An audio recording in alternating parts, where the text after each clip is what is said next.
I've watched a lot of movies. Some I can just throw on any time, no matter what. The Ghost of Mr. Chicken is just such a film. I have seen it more than any other movie, and I can quote any line, any sound effect. It's that much ingrained from years of just throwing it on anytime I felt like it. And since it's that spooky time of year now, it's even more appropriate.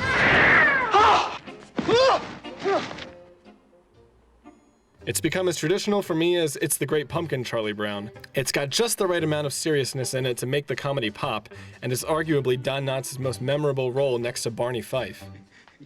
Big ghost. Boo. In fact, the film was inspired by an episode of The Andy Griffith Show that dealt with a haunted house.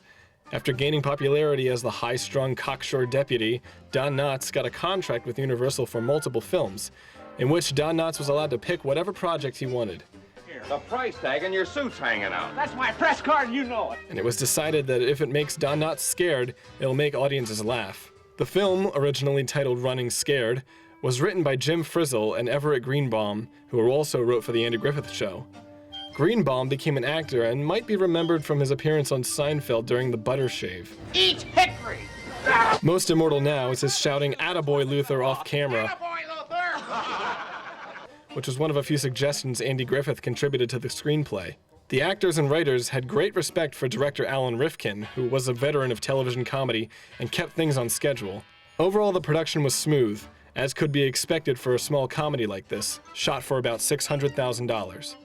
The film is almost like a cinematic version of the Andy Griffith Show's Mayberry, not just because of the look, but also because it sports many regular character actors of television, such as Dick Sargent, Charles Lane, Retta Shaw, Hal Smith, Burt Mustin, George Chandler, Jim Bowles, Skip Homire, Philip Ober, and the rest.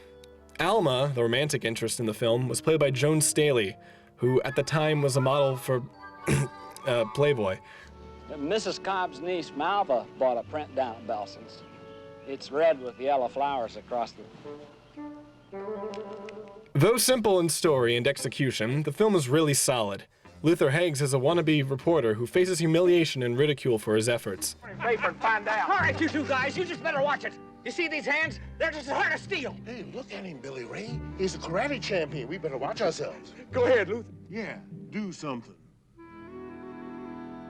Why don't you run up an alley and holler fish? Finally, he gets a chance to spend the night in a supposedly haunted house and stumbles upon a big story which catapults him to fame and also into a lawsuit. We'll see you in court.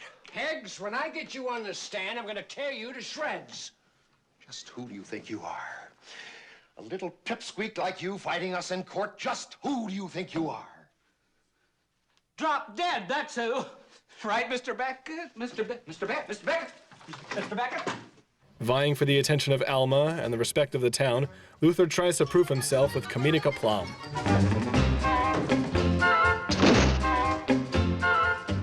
Very much a character in and of itself is the Simmons Mansion, which was left over from the film So Goes My Love. This was redressed by the prop department to cater to what I like to call creepy jeepers. You know, the school of horror coming from Charlie Brown and Scooby-Doo. However, it isn't all soft-edged and laughable. There is the looming legend of how Old Man Simmons went mad and murdered his wife, playing the organ with blood-stained hands. It was just 20 years ago this week. They were both found dead. This week? They say what happened was this. The two of them was in the master bedroom arguing. He was in a jealous rage. Suddenly he became violent, stabbed her right in the throat. They never did find out what with. The spooky scenes are played straight, and the more sentimental scenes are played with sincerity.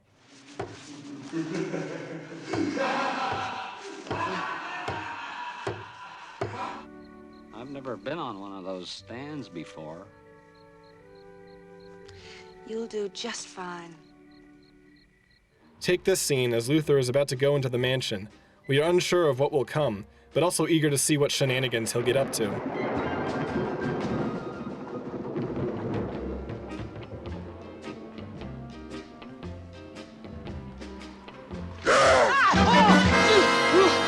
Ollie! I'm just putting your adrenaline in shape, kid. A comedic jump scare occurs, and then we sense that maybe he'd rather not go in there all alone. Ollie? But spunky Luther soldiers on. Yeah, well, I guess I got that from my mother. She had plenty of spunk. Assisting in whatever emotion is needed for the film is a score for the ages by Vic Mizzy.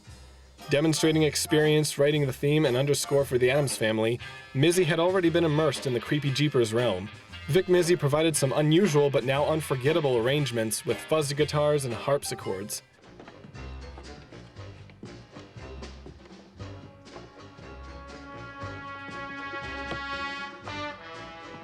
Notably, the orchestra included session musician Tommy Tedesco and Wrecking Crew member Frank Capp.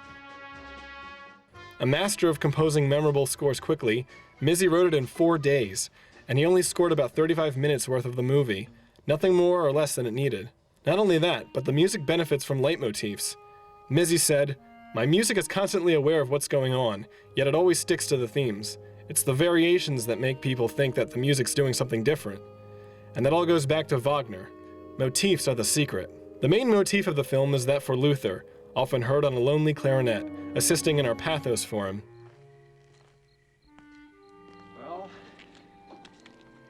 we're finished, Luther. You better find yourself another job. At the end of the film, a jazzy variation is heard on the organ.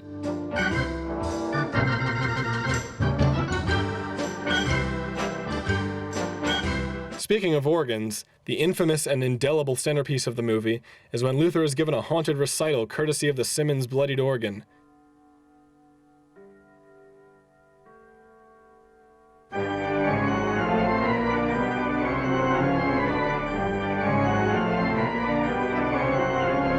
Vic Mizzy played this himself, as the organ contractor they'd hired was unable to complete the task. The music is definitely one of the reasons for my frequent watching of the film.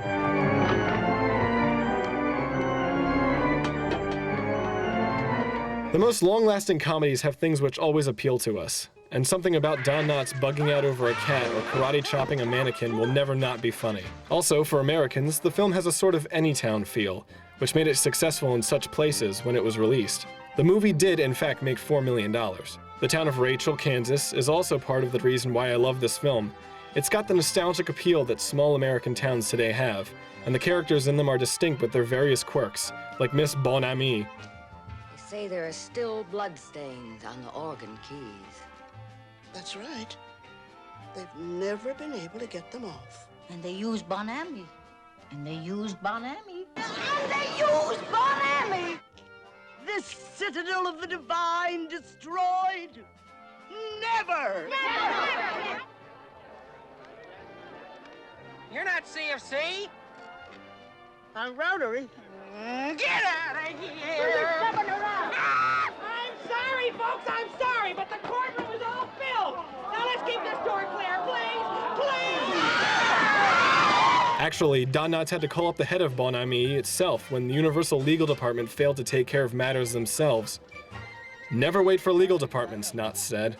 So, this autumn, as the leaves turn gold and rusty and the air chills, if you've never seen The Ghost and Mr. Chicken, make it an early spooky treat for the Halloween season. This is Alex Latanzi of The Cinemologist saying, Attaboy, Luther!